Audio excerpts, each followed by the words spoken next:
Mummy cook ब्लगे सबाइके स्वागत जानिए शुरू करছি আজকের রেসিপি। আজকে বানাবো তালের লালমোহন মিষ্টি। এখানে আমি 1 কাপ তালের পাল্প বের করে নিয়েছি।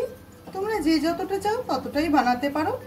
এখানে আমি 1 কাপ তালের জন্য এখানে 30 গ্রাম করে সব সামগ্রীগুলো আছে। এখানে আছে 30 গ্রাম ময়দা, সুজিটাও 30 গ্রাম আছে, 30 গ্রাম আছে বেসন, 30 গ্রাম নিয়েছি চালের গুঁড়ো। এই মাপ অনুযায়ী যদি তোমরা করো লালমোহন মিষ্টিটা তাহলে খুবই অসাধারণ হবে খেতে আর খুব সফট হবে, একদম মুখে দিলেই মিলিয়ে যাবে, এতটাই ভালো হবে খেতে, একদম পারফেক্ট মিষ্টির দোকানের মতন। সব উপকরণগুলো দিয়ে দিলাম, সাথে দিয়ে দেবো 1 চিমটি নুন। নুনটা দিলে পরে মিষ্টির স্বাদটা অসাধারণ লাগে। খুব ভালো করে ফেটিয়ে নিতে হবে ব্যাটারটা, তাহলে মিষ্টিটা খুব নরম হবে। খুব ভালো করে ব্যাটারটা ফেটিয়ে নিলাম।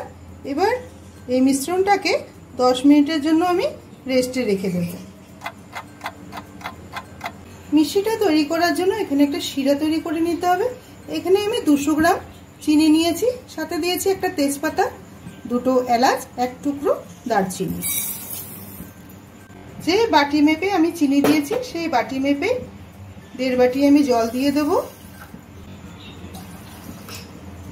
চিনিটা গলে যাওয়া অবধি একটু নেড়ে নেব, না হলে তলায় লেগে যেতে পারে।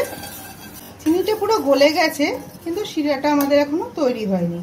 1 তার বা 2 তারের শিরা আমরা করব না, একটু দেখতে হবে যে চিপচিপ ব্যাপারটা হয়েছে কিনা। একটু আঠালো টাইপের হয়ে যাবে যখন শিরাটা, তখনই আমি নামিয়ে নেব। চিনিটা গলে যাওয়ার পর এর মধ্যে আমি দিয়ে দেবো 3-4 ফোঁটা গোলাপ জল, এতে ফ্লেভারটা খুব ভালো আসবে। শিরাটা আমাদের একদম কমপ্লিট হয়ে গেছে। হাতের মধ্যে যখনই একটু আঠা আঠা ভাব লাগবে তখনই শিরাটা নামিয়ে নেব। তালের লালমোহন মিষ্টিটা বানাবার জন্য একটা কড়াই বসিয়ে দিলাম। কড়াইতে দিয়ে দেবো সাদা তেল।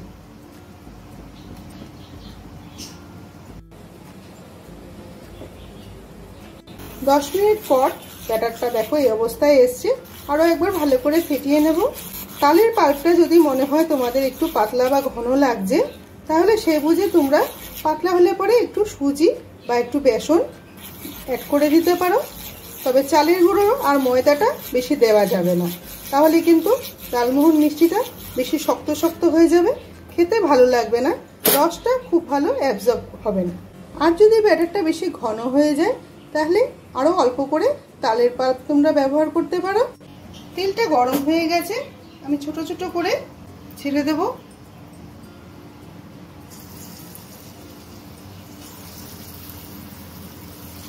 তালের বড়ার মতন করে একটু ছোট ছোট করে নেব।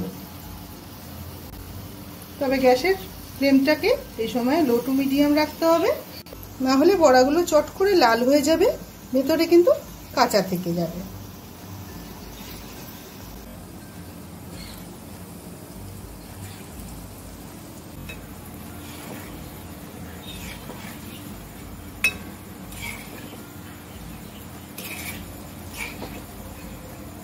হালকা লাল করে ভেজে নেব। প্রথমে বড়াগুলো হালকা লাল করে আমি ভেজেছি, পুরো লাল করিনি, কারণ এটা ডবল কোটে ভাজতে হবে। ডবল কোট না দিলে পরে কালারটা আসবে না খুব ভালো। এবার আমি তুলে নেব।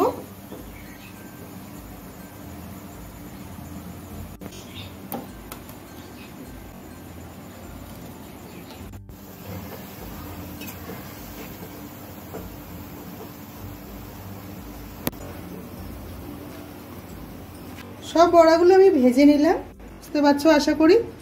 একদম সফট হবে এই বড়াগুলো, এত রসালো হয় খেতে, খুবই অপূর্ব হয়। এইবার প্রথমে যে বড়াগুলো আমি ভেজে নিয়েছিলাম হালকা করে, এগুলো আমি আরেকবার ভেজে নেব। ডবল কোট করে ভেজে নিলে কালারগুলো বড়ার খুব সুন্দর আসে। দেখো চট করে কত সুন্দর কালারটা ধরে নিয়েছে। এরকমই লাল লাল করে তুলে নেব। কালচে হতে দেওয়া যাবে না, কালচে হয়ে গেলে কিন্তু মিষ্টির কালারগুলো দেখতে ভালো লাগবে না।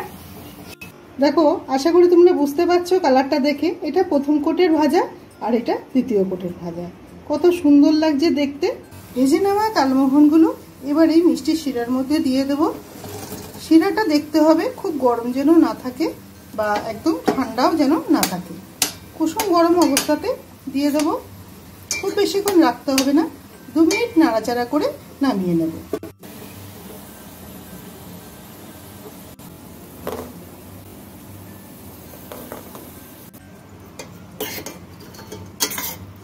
শিরার মধ্যে খুব ভালো করে মিষ্টিগুলো একটু ডুবিয়ে দেব, যেন রসটা খুব ভালোভাবে অ্যাবজর্ব করে।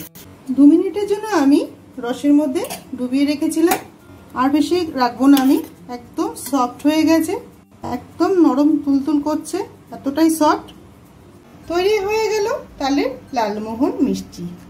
1 কাপ তালের পাল্প থেকে তৈরি হয়ে যায় এই তালমোহন মিষ্টি, যা খেতে অসাধারণ লাগে। ভিডিওটা কেমন লাগলো আমাকে অবশ্যই একটা কমেন্ট করে জানিও। ভালো লাগলে একটা লাইক করে দিও।